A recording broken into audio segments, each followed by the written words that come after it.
এরা এত দুঃসাহস কিভাবে দেখালো যে বাংলাদেশে কোরআনের আয়াত এরা পরিবর্তন করে ফেলবে? হ্যাঁ, নিশ্চয়ই তাদের পিছনের কোন শক্তি তাদেরকে উস্কানি দিয়েছে। স্বাধীন বাংলাদেশে 54 বছরে মানুষ যা আশা করেছিল পেয়েছে তার উল্টাটা। এই সমাজকে বিভিন্নভাবে কুড়ে কুড়ে ধ্বংস করা হয়েছে। বিবাহিত জীবনের এইটার প্রশ্ন আসলো কেন?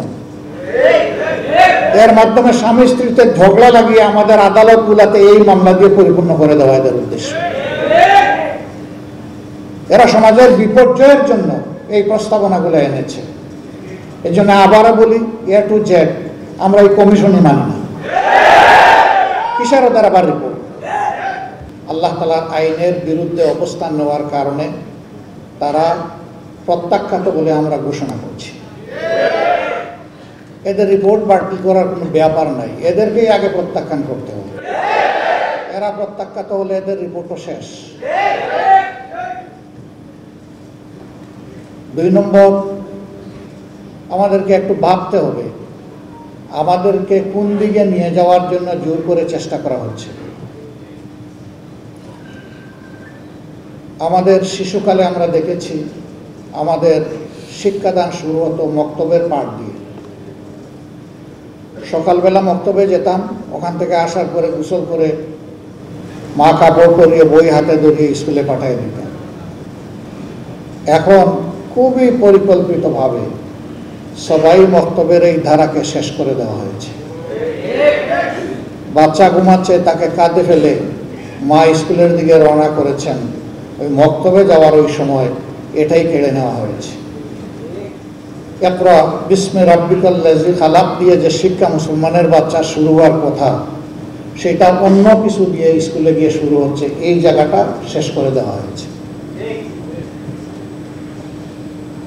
সেই প্রজন্মেরই কিছু লোক হয়তো আজকে তারা গোটা নারী সমাজের প্রতিনিধিত্বের কথা বলে সমাজকে বিভ্রান্ত করছেন। তারা কারা? কোরআনের সংস্কারের দাবি নিয়ে আমাদের সামনে এসেছেন। আমাদের কোনো অধিকার আছে তাদেরকে এই অধিকার দেওয়ার? আমরা কে? এই কোরআন আল্লাহ তাআলা নাজিল করেছেন এবং এটার হেফাজতের দায়িত্ব আল্লাহ স্বয়ং নিজে কবুল করেছেন। কিয়ামত পর্যন্ত কেউ এখানে কোনো পরিবর্তন আনতে পারবে না। এরা এত দুঃসাহস কিভাবে দেখালো যে বাংলাদেশে কোরআনের আয়াত এরা পরিবর্তন করে ফেলবে? হ্যাঁ, নিশ্চয়ই তাদের পিছনের কোন শক্তি তাদেরকে উস্কানি দিয়েছে। কেন এই মুহূর্তে উস্কানিটা কেন? এই সরকারের তো এটা এজেন্ডা হওয়ার কথা না। আরো বহু গুরুত্বপূর্ণ বিষয় রয়ে গেছে, ওগুলা বাদ দিয়ে ওগুলা নিয়ে কোনো কুল কিনারা নাই। হঠাৎ করে এটা সামনে নিয়ে আসা কেন? এর মূল কারণ স্বাধীন বাংলাদেশে 54 বছরে মানুষ যা আশা করেছিল পেয়েছে তার উল্টাটা। এই সমাজকে বিভিন্নভাবে কুড়ে কুড়ে ধ্বংস করা হয়েছে। এখন এদেশের দিনদার ইমানদার যে শক্তিটা জেগে উঠেছে, তাকে নিয়ে মানুষ নতুনভাবে স্বপ্ন দেখা শুরু করেছে। এই জায়গায় ইসলামী শক্তির মুখোমুখি আরেকটা শক্তিকে দাঁড় করিয়ে দেওয়া হচ্ছে, জনগণের দৃষ্টিকে ভিন্ন দিকে প্রবাহিত করার জন্য, নিয়ে যাওয়ার জন্য। অতীতের সকল চক্রান্ত এদেশের মুসলমানরা ঐক্যবদ্ধভাবে প্রতিহত করেছেন। ইনশাআল্লাহ এই চক্রান্ত টিকবে না, এটাও ভেসে যাবে ইনশাআল্লাহ। এরা শুধু আল্লাহ তাআলার কোরআন বিরোধী প্রস্তাবনা নিয়ে আসে নাই, এরা নিজেরা স্ববিরোধীও বলে। একদিকে তাদের ভাষায় তারা নারী পুরুষের সমান অধিকার চায়, আবার তারা বলতেছে সব জায়গায় এত% কোটা নির্ধারণ করতে হবে। তো এটা তো স্ববিরোধী হয়ে গেল না? অধিকার যদি সমান হয় কোটার প্রশ্ন আসবে কেন?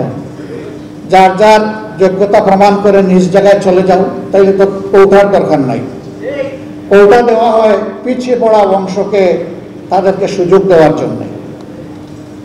নারীরা এই দেশে পিছিয়ে পড়ে নাই। নারীরা আমাদের মা, আমাদের বোন, আমাদের কন্যা, আমাদের ইজ্জত এবং সম্মানের প্রতীক। এরা তার সব কিছু তছনছ করে দিতে চায়। পরিবারে পরিবারে এরা দাঙ্গা লাগাতে চায়। এখানে প্রস্তাবনায় ম্যারিটাল রেপ বলে একটা কথা এসেছে। রেপ তো রেপই, রেপ তো দুইটা অসৎ পুরুষ আর নারী যখন একত্রিত হয় বিবাহ বহির্ভূত পন্থায়, সেটার নাম রেপ হবে। বিবাহিত জীবনের এইটার প্রশ্ন আসলো কেন? এর মাধ্যমে স্বামী স্ত্রীতে ঝগড়া লাগিয়ে আমাদের আদালতগুলোতে এই মামলা দিয়ে পরিপূর্ণ করে দেওয়া এদের উদ্দেশ্য। এরা সমাজের বিপর্যয়ের জন্য এই প্রস্তাবনাগুলো এনেছে। এই জন্য আবারও বলি, এ টু জেড আমরা এই কমিশনই মানি না। কিসের ওদের আবার রিপোর্ট? কমিশন থাকলে রিপোর্ট হবে। যদি এই সংক্রান্ত নারীদের অধিকারের কোনো জায়গা যদি পূর্ণ হয়ে থাকে, সেইটাকে যদি আবার সামনে আনতে হয়, তাহলে অবশ্যই এ দেশের বেশিরভাগ মানুষের ঈমান, আকীদা, তাহজিব, তামাদ্দুনের উপরে যারা বিশ্বাস রাখেন তাদেরকে বাদ দিয়ে নয়, তাদেরকে প্রাধান্য দিয়েই কমিশন গঠন করতে হবে। এই কমিশনে দুঃখজনকভাবে সেই রকম একজন নারীকেও রাখা হয়নি। এখানেই তো এটা পক্ষপাত দুষ্ট। আমরা এটা মানব না, আমাদের সাফ কথা, এটা মানব না আমরা। এর জন্য কোনো আন্দোলনে আমরা যেতে চাই না, কিন্তু যদি আমাদেরকে বাধ্য করা হয় অবশ্যই আমরা আন্দোলন। সম্মানিত ভাইয়েরা, যেহেতু নামাজের সময় হয়ে গেছে, আরো গুরুত্বপূর্ণ ব্যক্তিরা রয়েছেন, তারা কথা বলবেন। এই জন্য আমি আমার দলের পক্ষ থেকে আজকের এই আয়োজনের প্রতি পূর্ণ সংহতি প্রকাশ করার জন্য এখানে এসেছি। ইনশাআল্লাহ আমরা হাতে হাত ধরে দিন এবং সমাজের সকল কল্যাণকর কাজ একসাথে করবো ইনশাআল্লাহ। এবং আমরা বার্তা দেব যে আমাদেরকে ভাগ ভাগ, টুকরা টুকরা করে তোমরা আমাদের মাথায় আর কাঁঠাল ভেঙে খেতে পারবে। আল্লাহ তাআলা আমাদেরকে তৌফিক দান করুন। আমাকে এখানে দাওয়াত দিয়ে দুটি কথা বলার সুযোগ তৈরি করে দেওয়ার জন্য আমি আবারও আয়োজক সংস্থার প্রতি আমার গভীর কৃতজ্ঞতা জ্ঞাপন করছি এবং রব্বুল আলামিনের দরবারে তৌফিক চাচ্ছি সকল ষড়যন্ত্রের বিরুদ্ধে আমরা বুক টান করে, বুককে শক্ত করে, মহান রবের উপর ভরসা করে আমরা যেন সব ষড়যন্ত্র মোকাবেলা করতে পারি। আল্লাহ যেন তৌফিক দান করেন ইনশাআল্লাহ। আগামীর বাংলাদেশ হবে ইনসাফের বাংলাদেশ, যার উত্থান দেখানোর জন্য আজকে এই সুর দেওয়া হচ্ছে সেই কোরআনের বাংলাদেশ। সবাইকে ধন্যবাদ। আসসালামু আলাইকুম।